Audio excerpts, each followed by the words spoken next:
The new year always brought a sense of fresh beginnings, but this time it arrived with an unsettling surprise.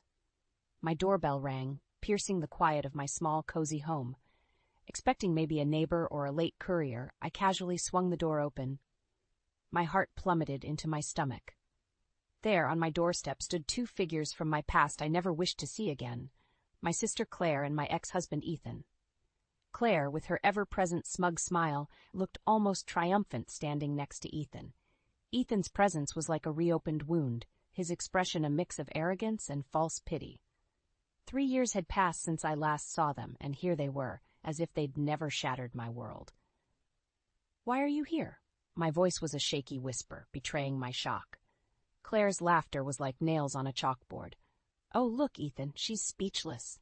What's wrong, Anna? Not happy to see your dear sister and loving ex-husband?" Ethan leaned against the door frame, his gaze scanning the room behind me. "Yeah, Anna, we just thought we'd pay a visit, see how the old place is holding up without us." I clenched my fists, fighting the urge to slam the door in their faces. "This is no longer your place, Ethan, and you, Claire, have no business here either." Their smirks only widened at my attempt to stand ground.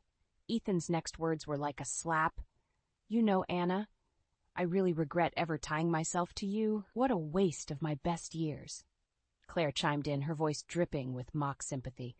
Poor Anna, always the underachiever, even in marriage. Their cruel words stung, but before I could muster a response, a voice from behind startled us all. "Who's at the door, Anna?" It was my father, George, whom I wasn't expecting until later that evening. His unexpected presence threw Claire and Ethan off balance. The smirks faded from their faces as they awkwardly shifted their stance. "Dad, you're back early," I managed to say, my voice laced with relief.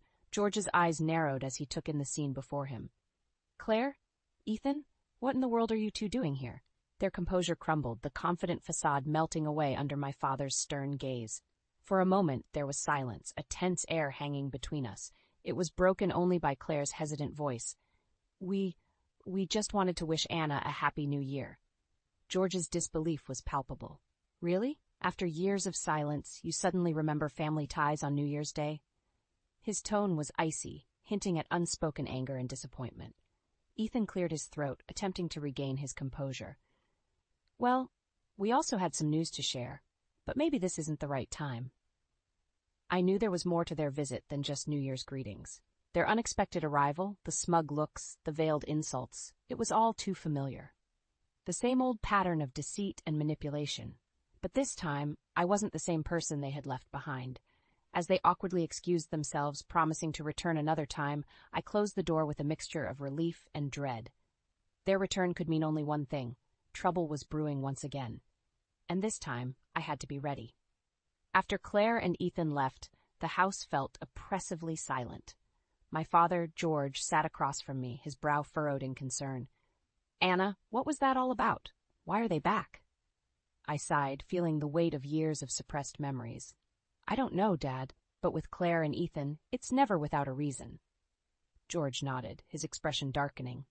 "I remember how things ended, how they betrayed you. You don't owe them anything, Anna." I appreciated his support, but there was a part of the story that even he didn't fully understand, the depth of Claire's manipulation and deceit. It went back to our childhood, a time that should have been filled with innocent memories but was instead marked by Claire's selfishness. "Dad, do you remember my 10th birthday? The porcelain doll Grandma gave me?" I asked, my voice tinged with sadness. George's face softened. "Of course, you loved that doll." I nodded, the memory vivid in my mind. "Claire broke it on purpose, but she cried and told Mom it was an accident, that I was the one who knocked it over." George looked surprised. "I never knew that. Your mother always said it was an accident." "That was just the beginning," I continued, the old wounds reopening. "She always played the innocent, and I was the one who got blamed. She knew exactly how to manipulate everyone around her." I could see the regret in George's eyes, the realization of what he hadn't seen all those years. "I'm sorry, Anna. I should have seen through it. It's not your fault, Dad. We were all fooled by Claire's act." I paused, taking a deep breath. Even with Ethan, she played us both. They deserve each other. George reached across, taking my hand in a firm, comforting grip. "What matters is that you're free from their toxicity now." Don't let them drag you back into their drama. I nodded, trying to muster a smile. The conversation with my father made it clear that the past wasn't as buried as I had hoped. Claire and Ethan's return wasn't just a simple visit. It was a harbinger of more turmoil to come. That night, sleep eluded me. The memories of Claire's manipulations, the way she had always outshone me in our parents' eyes, the way she'd effortlessly charmed Ethan away from me. It all swirled in my mind. Her return meant she was up to something, and I couldn't help but feel a sense of dread about what was to come. But amidst the turmoil of thoughts, a determined resolve began to form. I wouldn't be the passive victim this time. I would stand up to Claire and Ethan, whatever their game was. This time, I was ready to fight back. In the days following Claire and Ethan's visit, their words and smirks haunted me. I threw myself into work, trying to distract myself, but the past refused to stay buried. The memory of my marriage to Ethan, once filled with love and promise, now felt like a thorny path I had been forced to tread barefoot. It started beautifully. Ethan was charming, attentive, and everything I thought I wanted in a partner. We were happy, or so I believed. But then came the subtle changes, the late nights, the unexplained absences, the evasive answers. I trusted him, ignoring the nagging doubts and the whispers of intuition. Then, one evening, the veil lifted. I returned home early from a business trip, the anticipation of surprising Ethan tingling in my heart. But the surprise was mine. I found Ethan and Claire together, their laughter echoing in our living room, a scene that shattered my world. The confrontation that followed was a blur of tears, accusations, and bitter truths. Claire, with her characteristic lack of remorse, simply shrugged, her words slicing through me. "You were always too busy with your little job, Anna. Ethan needed someone, and I was there. It's not our fault you couldn't keep your husband's interest." Ethan's justification was equally cold. "I thought I loved you, Anna, but Claire, she's different, exciting. You and I were never right for each other." Their betrayal was a double-edged sword, cutting deep into my heart and my trust. The divorce that followed was quick, Ethan and Claire making no secret of their relationship. I was left to pick up the pieces of my broken life, feeling foolish and betrayed. Now, as I sat in my office, the memories gnawing at my mind, anger bubbled inside me. How dare they waltz back into my life after what they did? How dare they think they could just disrupt my peace again? But it was more than anger. It was a burning desire for retribution. I wanted them to feel a fraction of the pain they had caused me. The idea of revenge, once foreign and distasteful, now seemed like the only way to close this painful chapter of my life. I made a decision I would confront them, demand answers. But this time I wouldn't be the blindsided, heartbroken wife. I would be strong, unyielding. They had underestimated me once. They wouldn't make the same mistake again. I picked up my phone and dialed Ethan's number. My voice was steady, my resolve firm.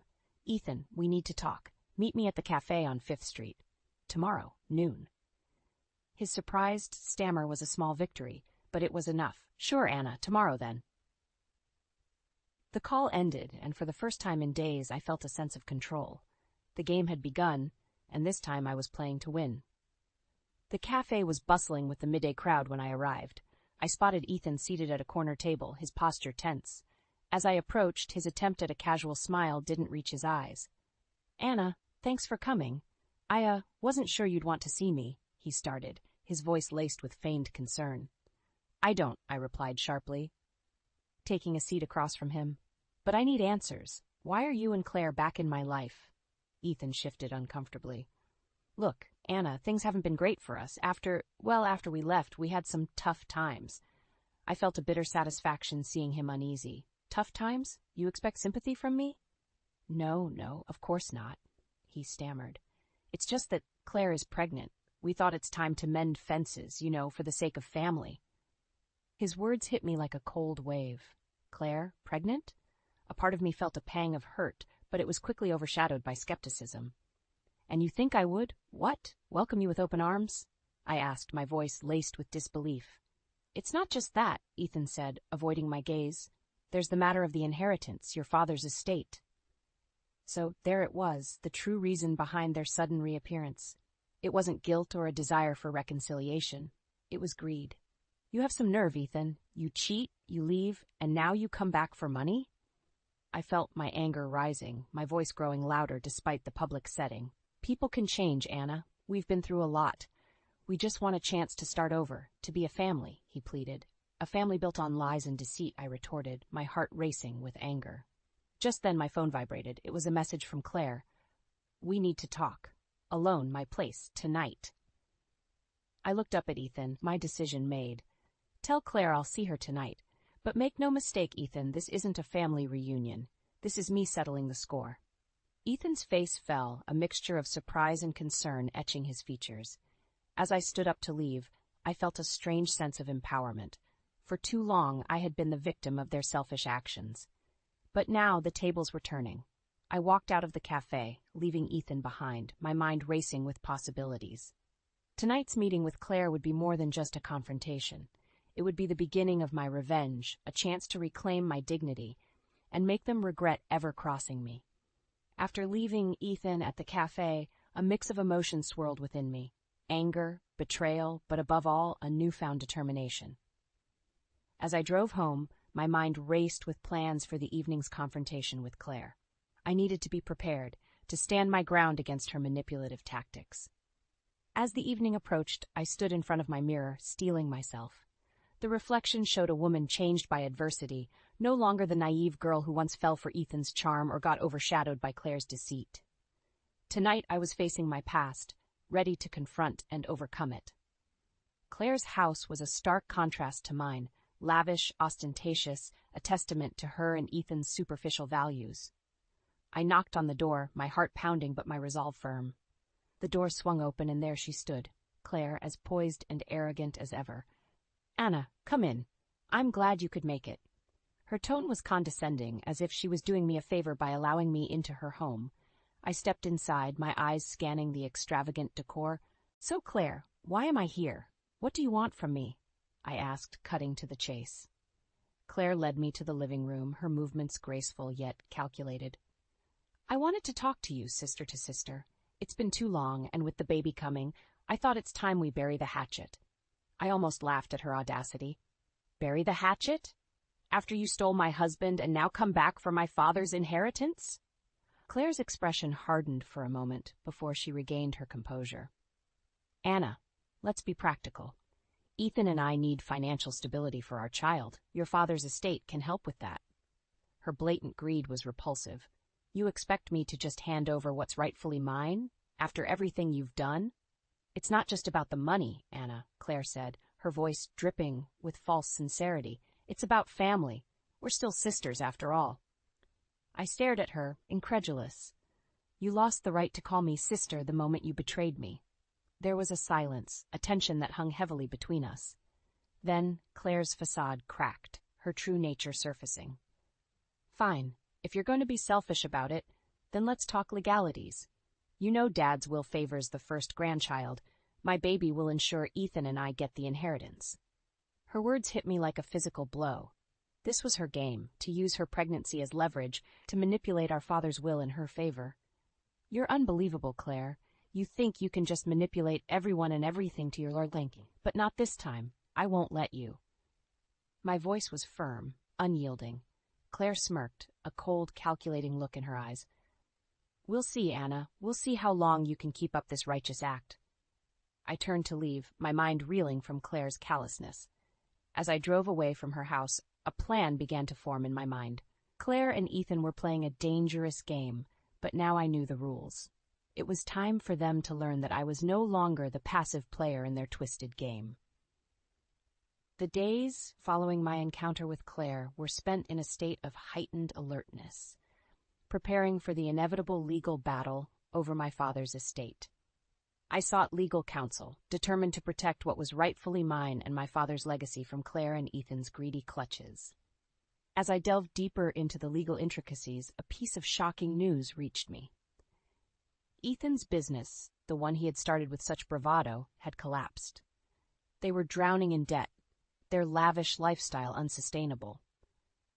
This revelation shed new light on their sudden reappearance and desperation for the inheritance. I met with my lawyer, a sharp-witted woman named Miss Harper, to discuss our strategy. They're cornered financially and legally, she said, scanning the documents. Your sister's claim about the will favoring the first grandchild doesn't stand on solid legal ground. We can fight this. Her confidence was reassuring, but I knew Claire and Ethan wouldn't give up easily. They were like cornered animals, unpredictable and dangerous. My resolve was tested sooner than expected.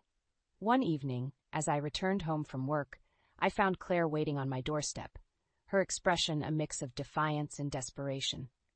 "Anna, we need to talk," she said, her voice uncharacteristically shaky. I eyed her warily. "I have nothing to say to you, Claire. This matter is now in the hands of lawyers." She stepped forward, blocking my path. "Please, Anna, I'm not pregnant. It was a lie, a stupid plan Ethan and I concocted to sway Dad's will in our favor." Her confession, though shocking, didn't surprise me. It was just another deceit in their long list of manipulations. "So, all this time you've been lying. What now, Claire? Ready to admit defeat?" I asked, my voice cold. Claire's eyes welled up with tears, but they didn't move me. "I don't know what to do. Ethan's business is ruined. We're losing everything. I need your help, Anna." Her plea for help after all the pain she had caused was almost laughable. "You want my help? After everything you've done? You really are delusional." She grabbed my arm, desperation in her grasp. "Please, Anna, I'm your sister. Remember how we used to be before all this?" I pulled away, her touch repulsive to me. "The sister I knew died the moment you betrayed me. You made your choice, Claire. Now live with it." Leaving Claire standing alone, I entered my house, closing the door on her and our shared past. The sense of finality was liberating. I was no longer bound by the chains of our toxic relationship. That night, as I sat alone in the quiet of my living room, I realized that this was more than just a battle for inheritance. It was a fight for my own liberation, a chance to finally close the chapter on Claire and Ethan's treachery and move on with my life. The following weeks were a whirlwind of legal proceedings and tense negotiations. Claire and Ethan's desperation became more evident as their financial woes escalated. Despite this, I remained steadfast, bolstered by Miss Harper's expertise and my own newfound strength. Then came the day of the decisive court hearing. The courtroom was cold and sterile, a stark contrast to the heated emotions simmering beneath the surface. Ethan and Claire sat together, a facade of unity, but the strain was evident in their haggard appearances. As the proceedings began, Miss Harper was methodical and precise, dismantling each of Claire and Ethan's arguments with legal acumen. Claire's lie about her pregnancy was exposed, further weakening their position. I watched Claire as the reality of her situation dawned on her. The confident, manipulative sister I once knew was gone, replaced by a shell of her former self, consumed by the consequences of her actions.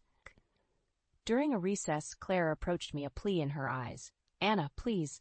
I know I don't deserve your mercy, but we're ruined. We have nothing." Her words, once capable of swaying me, now fell on deaf ears. "You brought this on yourselves, Claire. You chose greed and deceit. Now you must face the results." The final judgment was a resounding victory for me. The judge ruled in my favor, ensuring that the inheritance remained rightfully mine. Claire and Ethan left the courtroom defeated, their schemes reduced to ashes. But as I walked out, a sense of closure filled me. This wasn't just a legal victory. It was a personal triumph over the ghosts of my past. Claire and Ethan's downfall was the karmic justice they deserved, but for me, it was a liberation from the chains of betrayal and hurt. In the days that followed, I focused on rebuilding my life, free from the shadows of Claire and Ethan. The wound they left would always be a part of me, but it no longer defined me. I had emerged stronger, more resilient, and with a clearer understanding of who I was and what I stood for. And so, as I sat in my garden one evening, watching the sunset, I realized that true victory wasn't in revenge or the suffering of those who wronged me. It was in the peace and strength I found within myself, the ability to move forward, and the promise of new beginnings.